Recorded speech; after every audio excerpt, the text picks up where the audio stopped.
안녕하세요. 오늘은 출애굽기 7장부터 10장까지 내용을 함께 살펴보도록 하겠습니다. 9월 23일 목장 성경 공부입니다. 갑자기 2장이 아니라 이렇게 4장을 공부하게 돼서 살짝 의아해 하실 분도 있을 것 같은데, 이 내용들이 다 보면은 그 이집트 사람들에게 내리는 하나님의 재앙들을 나열해 놓은 겁니다. 마지막 10번째 재앙을 빼고 첫 번째부터 9번째 재앙까지가 쭉 나옵니다. 그래서 특별하게 그 재앙 한 가지 한 가지를 살펴볼 필요는 없을 것 같고, 그래서 아마 설교를 여러 장을 한꺼번에 이렇게 하시는 것 같습니다. 제가 교환에 나누어 드린 박스가 좀 길죠, 그죠? 근데 거기에 제가 해놓은 게 뭐냐 하면, 그 처음 나온 9가지 재앙들을 쭉 이렇게 재앙들이 분명하게 언급된 부분만을 이렇게 따로 모았습니다. 그리고 제가 7장 5절을 넣어드렸는데, 그 이유는 그 7장 5절의 내용이 그 뒤에 나오는 모든 재앙들에 대해서 어떤 이유나 목적을 설명하고 있다고 보시면 맞습니다. 그게 목적이 그거죠. 내가 하나님인 줄, 내가 주님인 줄 알게 될 것이다 라고 하신 그 말씀이 이 재앙들을 주시는 목적이라는 거죠. 보시면은 그 첫 번째부터 9번째 재앙은 7, 8, 9, 10 9가지 재앙이 4장에 다 나옵니다. 그렇게 보면은 이 각 그 재앙에 대해서 그렇게 큰 자세한 언급보다는 어떤 걸 기술하고 그 다음에 결과가 이랬고라는 거에 대해서 쭉 비교적 빨리 진행이 됩니다. 그러다가 이제 마지막 10번째 재앙에 딱 들어오면 그 중간에 그 6월절이 들어옵니다. 그러다 보니까 앞 7째 재앙이 일어나기 전 부분, 그리고 그 안에서 이렇게 6월절이 준비되어 가는 과정, 그리고 7째 재앙이 내리는 과정, 그렇게 하다 보니까 이 10번째 재앙은 비교적 이렇게 시간을 두고 천천히 진행되는 그런 느낌을 가지고 있다고 우리가 볼 수 있습니다. 아까 제가 말씀드린 것처럼, 이 모든 재앙에 항상 이렇게 자주 언급되어지는 부분이 뭐냐 하니까 내가 주님임을 알게 될 것이다 라는 말씀이 반복적으로 나옵니다. 그러니까 저번에 그 5장 2절에서 바로가 그랬죠. 주님이 누구냐? 나는 그런 신을 모른다 라고 했거든요. 그 말에 대해서 이제 반박과 그 이유를 설명하는 것을 쭉 그런 의도라고 보셔도 충분히 이해가 될 수 있는 그런 내용들입니다. 그래서 내가 주님임을 알게 될 것이다 라고 하는 그 부분이 제가 이렇게 쭉 적어 드렸는데 7장 17절부터 10장 2절까지 한 6번 정도 그렇게 언급되고 있는 것을 보실 수 있을 것입니다. 그 다음에 이 재앙이 일어날 때마다 재앙이 닥치고 그런데도 보면은 바로가 계속 고집을 부립니다. 그죠? 그렇게 되면서 이 하나님을 알게 되는 과정하고도 비슷한 것 같아요. 우리도 보면은 하나님이 우리한테 뭔가 이렇게 메시지를 주고 있다라는 걸 살짝 느끼면서도 계속 예수님 영접하는 것을 이렇게 미루죠. 그런 것과 비슷하게 지금 이 바로도 쓸데없는 고집을 부려서 이 재앙들이 계속적으로 이렇게 자기한테 오는 것을 초래하고 있다고도 그렇게 볼 수 있습니다. 그래서 우리가 얻을 수 있는 교훈이 그거죠. 쓸데없는 고집은 빨리 꺾을수록 좋다라는 것입니다. 그 다음에 보시면은 모세하고 아론한테 그 하나님이 그러시죠. 가서 바로한테 말을 전해라고 하는데, 그때 항상 하시는 말씀이 뭐냐 하면은 나의 백성을 보내서 예배하게 하라라는 말씀인데, 그 예배하게 한다라는 그 말씀보다도 제가 한번 주목하고 싶은 것은 나의 백성이라는 겁니다. 하나님께서 이 재앙 가운데에서 하나님의 백성과 이집트 백성을 완전하게 이렇게 구분하고 하신다는 것을 볼 수 있습니다. 그런 반면에 이 바로는 어떤 생각을 하냐니까 거기도 마찬가지죠. 이스라엘 백성을 자기 백성으로 취급하진 않아요. 바로는. 그러니까 이스라엘 백성은 단지 노예 정도로 생각하지 이 자기의 백성으로 생각하지 않습니다. 그런 바로에게 하나님이 하시는 말씀이 나의 백성이라는 겁니다. 네가 가진 생각이 지금 잘못됐다라는 거죠. 이스라엘 백성을 바라보는 바로의 시각이 잘못됐다라는 것을 하나님께서 바로잡으려고 하시는 부분입니다. 그래서 보시면은 그 나의 백성을 보내라는 그 구절들이 또한 쭉 이렇게 반복되어 가는 것을 우리가 보실 수 있을 것입니다. 그러니까 재앙들을 보면서 하나님께서 반복적으로 하시는 말씀, 그리고 그 재앙들에 대해서 이집트와 사람들과 또 바로가 어떻게 반응하는지를 보는 것이 이 재앙들의 어떤 기본이라고 볼 수 있습니다. 그 다음에 또 하나 우리가 또 눈여겨볼 만한 것은요, 처음 이 재앙이 일어나는 그 과정에서 모세하고 아론이 이제 보여주잖아요. 물이 피로 되는 것, 그리고 뭐 처음에는 또 지팡이를 뱀으로 되게 하고, 그죠? 그 과정에서 이 이집트의 마술사들이 이 모세와 아론이 하는 이 이적들을 따라합니다. 그 지팡이가 뱀이 되는 과정에서도 똑같이 그렇게 하죠. 그죠? 근데 보면은 똑같이 하더라도 그 아론의 지팡이에서 나온 뱀이 그 이집트 마술사에게서 나온 그 뱀을 잡아먹어버리죠. 그러니까 이게 비슷하게는 하지만 능력이 다르다라는 것을 한번 볼 수 있고요. 그 다음에 또 물이 피가 되게 하는 것도 똑같이 합니다. 그리고 개구리를 올라오게 하는 것도, 물 위로 올라오게 하는 것도 가능합니다. 이 이집트의 마술사들이 어떻게 이걸 하는지는 알 수 없어요. 근데 술법이 나오죠. 그들의 술법으로 똑같이 하였다라는 말이 나오거든요.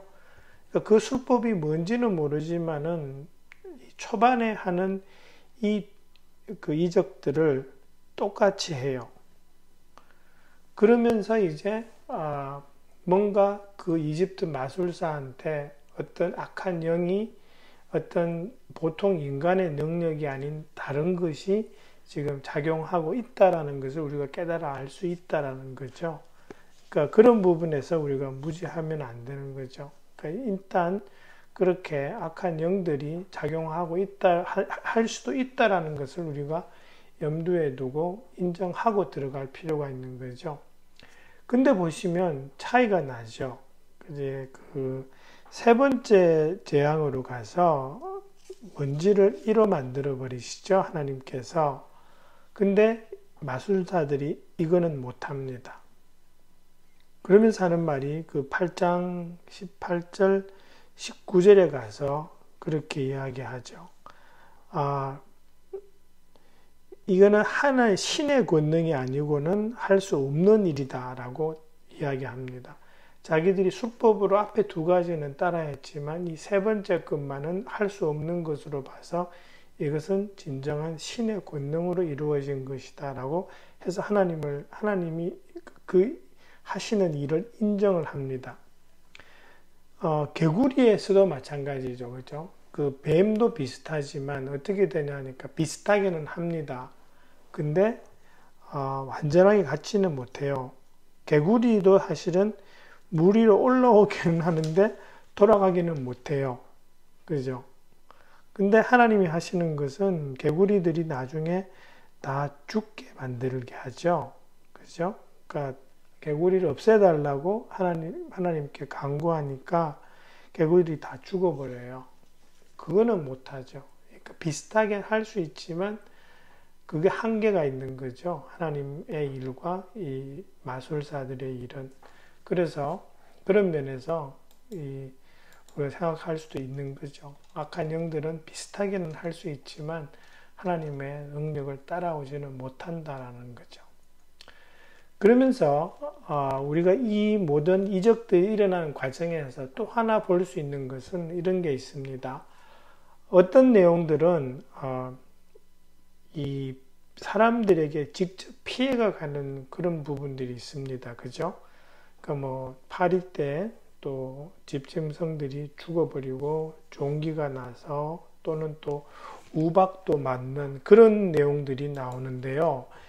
그때마다 보면은 하나님께서 구분하십니다. 이집트 사람하고 이스라엘 사람을 구분해 가지고 이 이집트 사람한테는 피해가 가지만 이스라엘 사람들에게는 피해가 오지 않도록 그렇게 구분하십니다.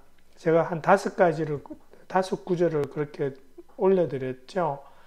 그러한 그 5가지 재앙에서 사람들에게 또는 그 사람들이 가지고 있는 가축대에 피해가 갈 수 있는 그런 상황에서 하나님께서 이스라엘 백성들은 지켜주십니다.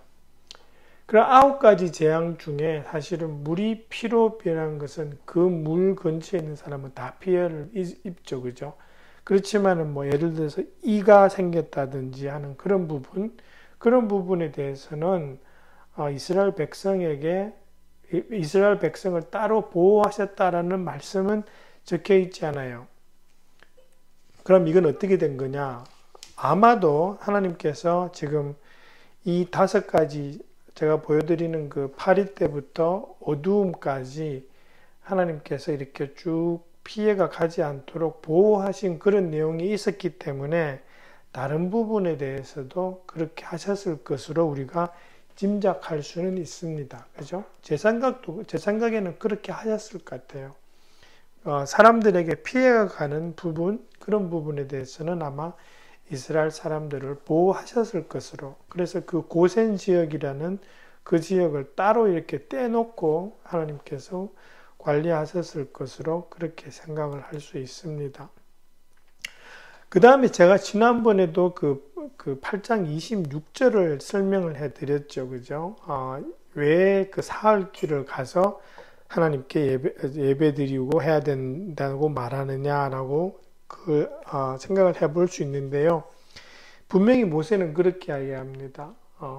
그 사흘길을 가야 된다라는 그런 거 하면서 우리 백성들이 나가서 그 이집트 사람들이 보지 않는 데서 제사 드리게 하는 그런 거에 대해서 이야기를 하는데, 그러니까 이 내용을 그냥 읽어보면 이집트 사람들이 하나님께 제사 드리는 것을 부정하게 여김으로라고 그렇게 되어 있어요.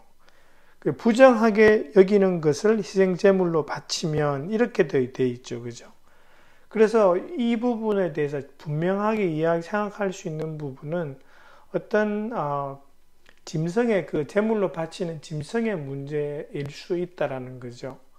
한편으로는 그 이집트 사람이 어떤 신성하게 여기는 동물을 잡아서 그 제물로 바치는 것을 싫어할 수도 있고, 또는 이 이집트 사람들이 아주 역겨워하는 동물을 그 제물로 바치는 그런 가능성도 이렇게 생각해 볼 수 있습니다. 하여튼 이 제물에 대한 건데 이게 어떤 쪽인지는 분명하게는 나와 있지 않아서 생각할 수 있는 게 두 부분으로 나뉜다는 거죠. 그러니까 제물에 이집트 사람들이 그 제물을 싫어했을 수도 있고, 제물을 올리다 보면 피를 뿌려야 되잖아요. 그리고 피를 뿌리는 그것에 대한 거부감이 있을 수도 있을 겁니다. 그래서 이 8장 26절에 대해서는 해석이 여러 갈래로 그렇게 나올 수 있지만, 기본적으로 생각하는 것은 이집트 사람들이 이스라엘 사람들이 드리는 그 제사의식 그 자체에 대해서 잘 수긍을 하지 못하는 그런 부분이 있다라는 것을 우리가 짐작할 수 있다라는 그 정도에서 멈추면 되겠습니다. 그 다음에 이렇게 쭉 9가지 이 재앙들이 진행되는 것을 보는데요. 이 가운데에서 이렇게 미묘하지만 좀 차이가 나는 부분들이 좀 있습니다. 어떤 부분이 있냐니까 첫 5번째 재앙까지는 그 재앙을 일으키는 사람이 하나님 또는 아론을 통해서 이루어집니다. 그거 보시면 아론이 그 뱀을 하는 것도 사실은 아론이죠. 그죠? 그러고 난 다음에 그 뒤에 보시면은 첫 번째 그 물 재앙도 이런 부분에서는 아론이 이렇게 먼저 해요. 그렇게 되니까 그러면서 또 하나님이 직접 하시는 것도 있어요. 뭔가 이렇게 이 눈에 보이는 그 재앙을 불러 일으키는 사람이 아론이 주로 등장합니다. 5번째 재앙까지는. 예를 들어서 보시면 8장 5절에서 지팡이를 들고 내밀어 가지고 개구리가 올라오게 하는 것은 아론입니다. 하나님이 하시지만 아론이 행동을 해요. 이를 불러 일으킬 때도 마찬가지죠. 아론의 지팡이를 사용하세요. 그죠? 그리고 그런 걸 보면은 뭔가 이렇게 아론을 통해서 일하시는 하나님이 보입니다. 5번째 재앙까지는. 그런데 6번째 재앙부터는 하나님이 모세를 사용하세요. 뒤로 가시면 악성 종기를 일으키거나 또 우박 내리거나 또 메뚜기 몰고 오거나 또 그 어둠이 내리게 하는 그 장면에서 이 팔을 내밀고 하는 그런 사람이 아론이 아니라 모세입니다. 뒤로 들어오면 그런 미묘한 변화들이 보입니다. 뭔가 이렇게 아론에서 모세 쪽으로 이렇게 실제 행동하는 그 사람이 바뀌고 있는 것이 보인다는 것을 우리가 좀 마음이 염두에 둘 필요도 있고요. 그 다음에 이 재앙이 진행되면서 바로하고 바로의 신하들의 그 반응들이 조금씩 차이가 납니다. 처음에는 제사 지내는 것에 대해서 바로는 제사는 무슨 제사 이렇게 완전히 잘라버리죠. 그러다가 이제 재앙이 반복되면서 하는 게 뭐냐 하니까 좀 모세하고 타협하려 그럽니다. 너 사흘길 갈라야 되는데 사흘길 굳이 갈 필요 있느냐? 가지 말고 이 땅 안에서 제사 드려 라고 하는 부분이 이제 8장 25절이고요. 또 10장에 가시면은 또 뭐라 그러냐 하니까 너 제사 지르러 가는데 누가 가느니 물으니까 모세가 그러죠. 온 이스라엘 사람들이 다 가야 된다 그러죠. 그게 10장 9절이죠. 그러니까 이제 바로가 뭐라 그러니까 11절에 가서 너희 장정들이나 가서 예배드리라 이렇게 이야기합니다. 이 반복되는 그 재앙 속에서 바로가 약해지든지 하는 그런 미묘한 변화들이 보인다는 거죠. 그 다음에 우박 내리는 장면에서도 여러분 하나님이 분명히 이거는 미리 예고를 하셨어요. 우박 내릴 거다. 그죠? 그러니까 어떻게 합니까? 9장 20절을 보시면 바로 신하들 가운데 주님의 말씀을 두려워한 사람들은 자기 종과 집 짐승들을 집 안으로 피하게 했다라는 그런 말씀을 합니다. 그러니까 뭔가 이렇게 이 재앙이 반복되는 과정에서 하나님을 두려워하고 하나님의 능력을 이렇게 눈으로 본 것을 믿는 사람들이 생겼다라는 거죠. 그리고 또 보시면 9장 27절 같은 경우에 바로가 하는 말이 있습니다. 바로가 우박 맞고 난 뒤죠, 이게. 그죠. 이렇게 이야기합니다. 바로가 이번에는 내가 죄를 지었다. 주께서 오르셨고 나와 나의 백성이 옳지 못하였다. 이것이 얼마나 마음이 담긴 그런 말인지는 모르겠지만 자기가 주께서 오르셨다라는 말까지 하면서 뭔가 이렇게 재앙을 모면하려고 하는 그런 제스처일 수도 있겠지만 뭔가 이렇게 변화가 감지되고 있는 것이 보입니다. 이렇게 하나님께서 처음에 시작하셨을 때 그러잖아요. 이 재앙들을 통해서 내가 하나님임을, 내가 주임을 알게 하겠다 하셨는데 지금 그 일이 이 재앙들이 반복되는 과정에서 이루어지고 있다라는 것을 우리가 볼 수 있다라는 거죠. 그래서 이 하나님 왜 이러시나 라고 생각하실 게 아니라 하나님은 그 안에서 이루고자 하는 목적이 있으시고 그 목적을 지금 이루어 가신다는 것을 우리가 눈으로 이 반복되는 재앙들을 통해서 확인하고 있다라는 것을 우리가 좀 깨달았으면 좋겠습니다. 네, 그것으로 우리 7장부터 10장까지 내용 그 9가지 재앙들을 좀 간략하나마 좀 살펴보았습니다. 네, 목장 성경 공부에서 그렇게 또 수고해 주시기 바랍니다. 감사합니다.